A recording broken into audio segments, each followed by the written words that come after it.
ओम शांति। आज है 5 मई 2020 की साकार मुरली। पहले सुनते हैं मुरली की मुख्य पॉइंट्स।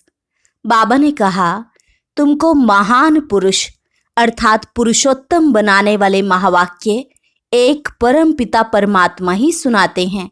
इन महावाक्यों को सुनकर तुम गुलगुल बन जाते हो। ऐसे बाप को अंदर में बहुत प्यार से याद करना है। फिर कहा, यह बहुत खुशी की बात है कि भगवान हमारा बाप है, वह स्वयं हमको पढ़ाते हैं।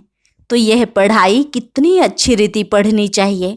बुद्धि में आना चाहिए कि हम कितने उच्च थे, फिर पुनर्जन्म लेते लेते एकदम पट में आ पड़े, कौड़ी मिसल बन गए हैं। आगे कहा, लौकिक पढ़ाई होती है 1 जन्म के लिए और यह ईश्वरीय पढ़ाई है 21 जन्म के लिए। तुम्हें दोनों पढ़ाई पढ़नी है और साथ ही घर गृहस्थ में रहते काम धंधा भी जरूर करना है। घर बार छोड़कर जंगल में नहीं जाना। रहम दिल बनना चाहिए। पतित तमो प्रधान मनुष्यों को सतो प्रधान बनने का रास्ता बताना है। बाबा ने कहा, जिनको ज्ञान का तीर लग गया वह तो झट आकर समझेंगे। अगर कोई कहते हैं फुर्सत नहीं है तो इसका अर्थ है उनको ज्ञान का तीर नहीं लगा। पवित्र बन सपूत बच्चा बनो और बाप का नाम बाला करो। श्रीमत पर चलेंगे तो श्रेष्ठ बनेंगे, नहीं तो वर्षा मिल ना सके। शिवालय में जाने के लिए लायक भी जरूर बनना है। और लास्ट में बाबा ने कहा, तुम्हें पीहर घर और ससुर घर दोनों का उद्धार करना है। उनको बोलो कि शिव बाबा को याद करो, क्योंकि मौत सामने खड़ा है। उनका भी कल्याण करना है।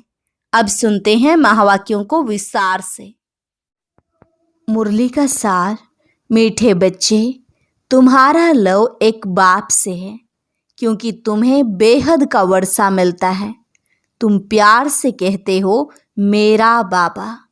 प्रश्न, किसी भी देहधारी मनुष्य के बोल की भेंट बाप से नहीं की जा सकती है। क्यों? उत्तर, क्योंकि बाप का एक एक बोल महावाक्य है। जिन महावाक्यों को सुनने वाले महान अर्थात पुरुषोत्तम बन जाते हैं। बाप के महावाक्य गुलगुल अर्थात फूल बना देते हैं। मनुष्य के बोल महावाक्य नहीं, उनसे तो और ही नीचे गिरते आए हैं। गीत, बदल जाए दुनिया ना बदलेंगे हम। ओम शांति। गीत की पहली लाइन में कुछ अर्थ है, बाकी सारा गीत कोई काम का नहीं है। जैसे गीता में भगवानुवाच मन मना भव मध्याजी भव, ये अक्षर ठीक हैं। इसको कहा जाता है आटे में नमक। अब भगवान किसको कहा जाता है, यह तो बच्चे अच्छी रीति जान गए हैं। भगवान शिव बाबा को कहा जाता है। शिव बाबा आकर शिवालय रचते हैं। आते कहाँ हैं? वैशाल्य में। खुद आकर कहते हैं, हे मीठे मीठे लाडले सिकिलदे रूहानी बच्चों। सुनती तो आत्मा है ना। जानते हो हम आत्मा अविनाशी हैं, यह देह विनाशी है। हम आत्मा अब अपने परम पिता परमात्मा से महावाक्य सुन रहे हैं। महावाक्य एक परम पिता परमात्मा के ही हैं, जो महान पुरुष पुरुषोत्तम बनाते हैं। बाकी जो भी महात्माएं गुरु आदि हैं, उनके कोई महावाक्य नहीं हैं। शिवोहम जो कहते हैं वह भी सही वाक्य है नहीं। अभी तुम बाप से महावाक्य सुनकर गुलगुल बनते हो। कांटे और फूल में कितना फर्क है। अभी तुम बच्चे जानते हो, हमको कोई मनुष्य नहीं सुनाते हैं। इस पर शिव बाबा विराजमान हैं। वह भी आत्मा ही है, परंतु उनको कहा जाता है परम आत्मा। अभी पतित आत्माएं कहती हैं, हे परमात्मा आओ, आकर हमको पावन बनाओ। वह है ही परम पिता, परम बनाने वाला। तुम पुरुषोत्तम अर्थात सब पुरुषों में उत्तम पुरुष बनते हो। वह हैं देवताएं। परम पिता अक्षर बहुत मीठा है। सर्वव्यापी कह देते हैं तो मीठापन आता नहीं। तुम्हारे में भी बहुत थोड़े हैं जो प्यार से अंदर याद करते हैं। वह स्त्री पुरुष तो एक दो को स्थूल में याद करते हैं। यह है आत्माओं का परमात्मा को याद करना बहुत प्यार से। भक्ति मार्ग में इतना प्यार से पूजा नहीं कर सकते। वह लव नहीं रहता। जानते ही नहीं तो लव कैसे हो। अभी तुम बच्चों का बहुत लव है। आत्मा कहती है मेरा बाबा। आत्माएं भाई भाई है ना। हर एक भाई कहते हैं बाबा ने हमको अपना परिचय दिया है, परंतु वह लव नहीं कहा जाता है। जिससे कुछ मिलता है उसमें लव रहता है। बाप में बच्चों का लव रहता है, क्योंकि बाप से वर्षा मिलता है। जितना जास्ती वर्षा उतना बच्चे का जास्ती लव रहेगा। अगर बाप के पास कुछ भी प्रॉपर्टी है नहीं, दादे के पास है, तो फिर बाप में इतना लव नहीं रहेगा। फिर दादे से लव हो जाएगा। समझेंगे इससे पैसा मिलेगा। अभी तो है बेहद का बाप। तुम बच्चे जानते हो हमको बाप पढ़ाते हैं। यह तो बहुत ही खुशी की बात है। भगवान हमारा बाप है। जिस रचता बाप को कोई भी नहीं जानते हैं। ना जानने के कारण फिर अपने को बाप कह देते हैं। जैसे बच्चे से पूछो तुम्हारा बाप कौन, आखिरीन कह देते हैं हम। अभी तुम बच्चे जानते हो उन सब बापों का बाप है जरूर। हमको जो अभी बेहद का बाप मिला है उनका कोई बाप है नहीं। यह है ऊंच ते ऊंच बाप। तो बच्चों के अंदर में खुशी रहनी चाहिए। उन यात्राओं पर जाते हैं तो वहाँ इतनी खुशी नहीं रहेगी, क्योंकि प्राप्ति कुछ है नहीं। सिर्फ दर्शन करने जाते हैं। मुफ्त में कितने धक्के खाते हैं। एक तो यह टिप्पण घिसी और दूसरा फिर पैसे की टिप्पण घिसती। पैसे बहुत खर्च करते, प्राप्ति कुछ नहीं। भक्ति मार्ग में अगर आमदनी होती तो भारतवासी बहुत साहूकार हो जाते। ये मंदिर आदि बनाने में करोड़ों रुपया खर्चा करते हैं। तुम्हारा सोमनाथ का मंदिर एक नहीं था, सब राजाओं के पास मंदिर थे। तुमको कितने पैसे दिए थे? 5000 वर्ष पहले तुमको विश्व का मालिक बनाया था। एक बाप ही ऐसे कहते हैं। आज से 5000 वर्ष पहले तुमको राजयोग सिखाकर ऐसा बनाया था। अभी तुम क्या बन गए हो? बुद्धि में आना चाहिए ना। हम कितना ऊंच थे, पुनर्जन्म लेते लेते एकदम पट आकर पड़े हैं, कौड़ी मिसल बन पड़े हैं। फिर अभी हम बाबा के पास जाते हैं, जो बाबा हमको विश्व का मालिक बनाते हैं। यह एक ही यात्रा है, जबकि आत्माओं को बाप मिलते हैं। तो अंदर में वह लव रहना चाहिए। तुम बच्चे जब यहाँ आते हो तो बुद्धि में रहना चाहिए कि हम उस बाप के पास जाते हैं जिनसे हमको फिर से विश्व की बादशाही मिलती है। वह बाप हमको शिक्षा देते हैं, बच्चे दैवी गुण धारण करो। सर्वशक्तिवान पतित पावन मुझ बाप को याद करो। मैं कल्प कल्प आकर कहता हूँ कि मामेकम याद करो तो विकर्म विनाश होंगे। दिल में यह आना चाहिए हम बेहद के बाप के पास आए हैं। बाप कहते हैं मैं गुप्त हूँ। आत्मा कहती है मैं गुप्त हूँ। तुम समझते हो हम जाते हैं शिव बाबा के पास, ब्रह्मा दादा के पास। जो कंबाइंड हैं उनसे हम मिलने जाते हैं, जिससे हम विश्व के मालिक बनते हैं। अंदर में कितनी बेहद की खुशी होनी चाहिए। जब मधुबन में आने के लिए अपने घर से निकलते हो तो अंदर में गदगद होना चाहिए। बाप हमको पढ़ाने के लिए आया है, हमको दैवी गुण धारण करने की युक्ति बताते हैं। घर से निकलते समय ही अंदर में ये खुशी रहनी चाहिए। जैसे कन्या पति के साथ मिलती है तो जेवर आदि पहनती है तो मुखड़ा ही खिल जाता है। वह मुखड़ा खिलता है दुख पाने के लिए, तुम्हारा मुखड़ा खिलता है सदा सुख पाने के लिए। तो वैसे बाप के पास आने समय कितनी खुशी होनी चाहिए। अभी हमको बेहद का बाप मिला है। सतयुग में जाएंगे फिर डिग्री कम हो जाएगी। अभी तो तुम ब्राह्मण ईश्वरीय संतान हो। भगवान बैठ पढ़ाते हैं। वह हमारा बाप भी है, टीचर भी है, पढ़ाते हैं, फिर पावन बनाकर साथ में भी ले जाएंगे। हम आत्मा अब इस छीछी रावण राज्य से छूटते हैं। अंदर में अथाह खुशी होनी चाहिए। जबकि बाप विश्व का मालिक बनाते हैं तो पढ़ाई कितनी अच्छी रीति पढ़नी चाहिए। स्टूडेंट अच्छी रीति पढ़ते हैं तो अच्छे मार्क्स से पास होते हैं। बच्चे कहते हैं बाबा हम तो श्री नारायण बनेंगे। यह है ही सत्यनारायण की कथा, अर्थात नर से नारायण बनने की कथा। वह झूठी कथाएं तो जन्म जन्मांतर सुनते आए हो। अभी बाप से एक ही बार तुम सच्ची सच्ची कथा सुनते हो। वह फिर भक्ति मार्ग में चला आता है। जैसे शिव बाबा ने जन्म लिया, उसकी फिर वर्ष वर्ष जयंती मनाते आए हैं। वह कब आया, क्या किया, कुछ भी नहीं जानते। अच्छा, कृष्ण जयंती मनाते हैं, वह भी कब आया, कैसे आया, कुछ भी पता नहीं है। कहते हैं कंसपुरी में आता है। अब वह पतित दुनिया में कैसे जन्म लेगा। बच्चों को कितनी खुशी होनी चाहिए। हम बेहद के बाप के पास जाते हैं, अनुभव भी सुनाते हैं ना। हमको फलाने द्वारा तीर लगा, बाबा आए हैं। बस उस दिन से लेकर हम बाप को ही याद करते हैं।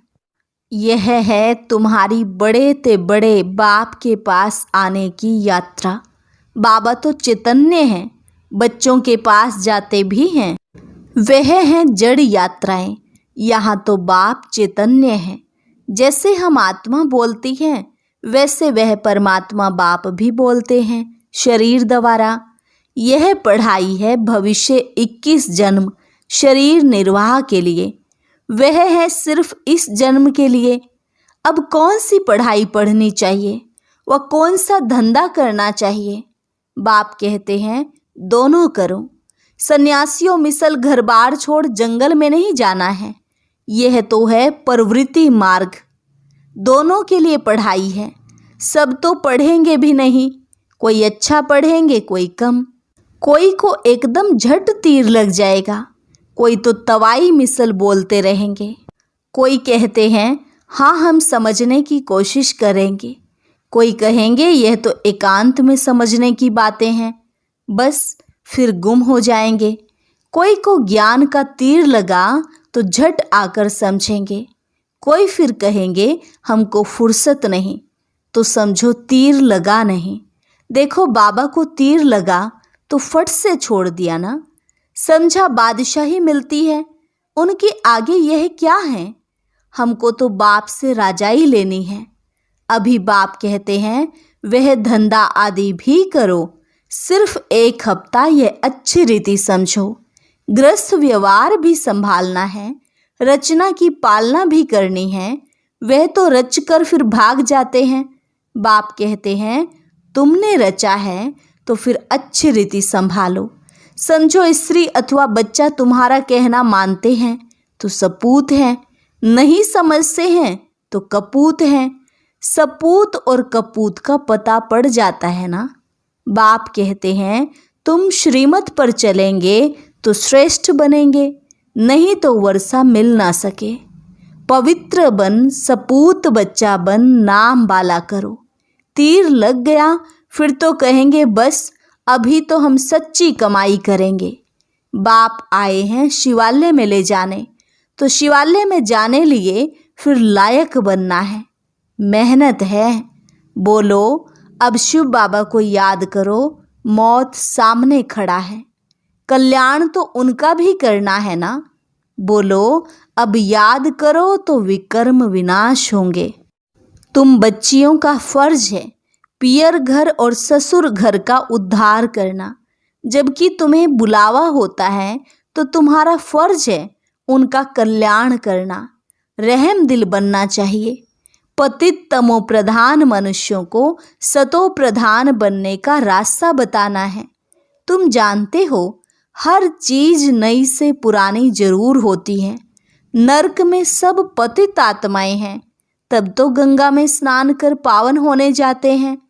पहले तो समझें कि हम पतित हैं, इसलिए पावन बनना है।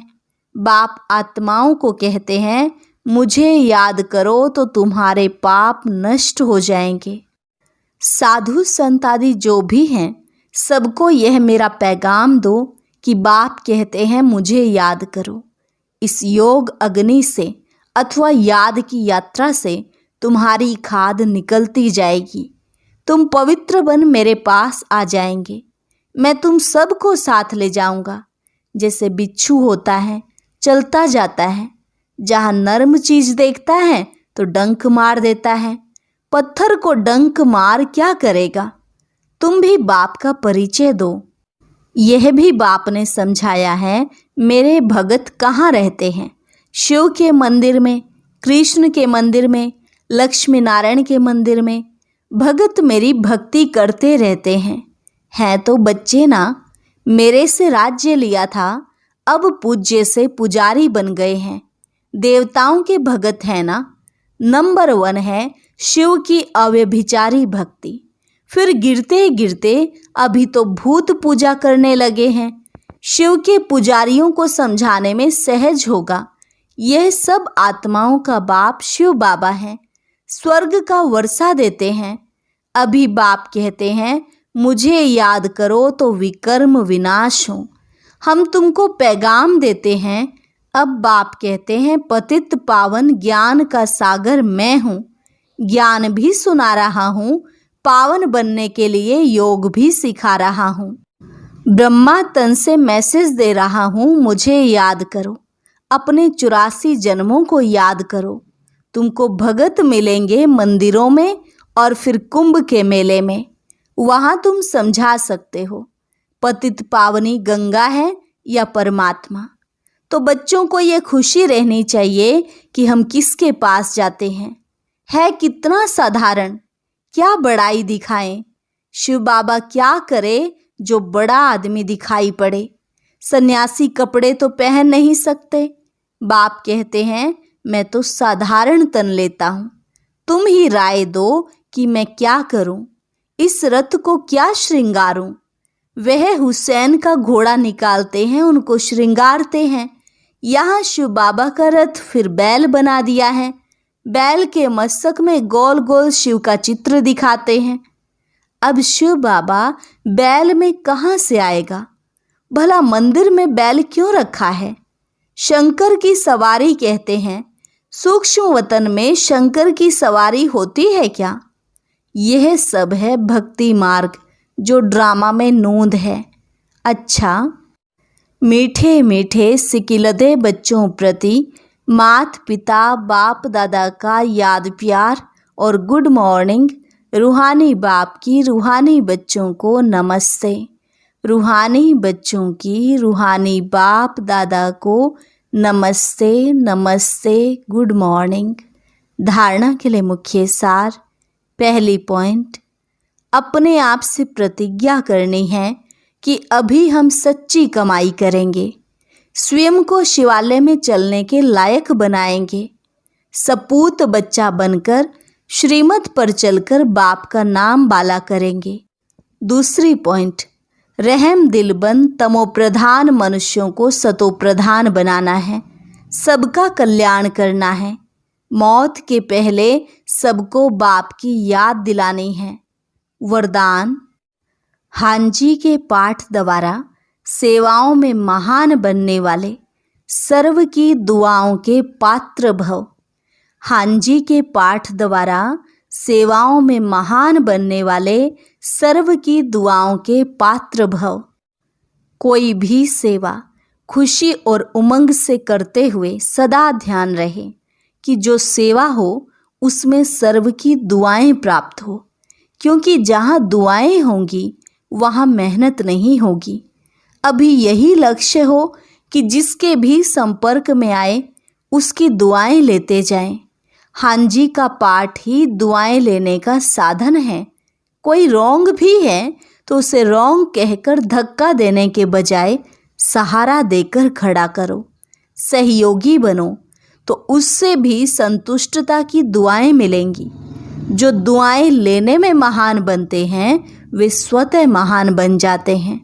स्लोगन: हार्ड वर्कर के साथ साथ अपनी स्थिति भी हार्ड अर्थात मजबूत बनाने का लक्ष्य रखो। हार्ड वर्कर के साथ साथ अपनी स्थिति भी हार्ड अर्थात मजबूत बनाने का लक्ष्य रखो। अच्छा, ओम। अभी 3 मिनट बाबा को याद करने के लिए इस बॉक्स पर क्लिक करें और बाबा का गीत सुनें।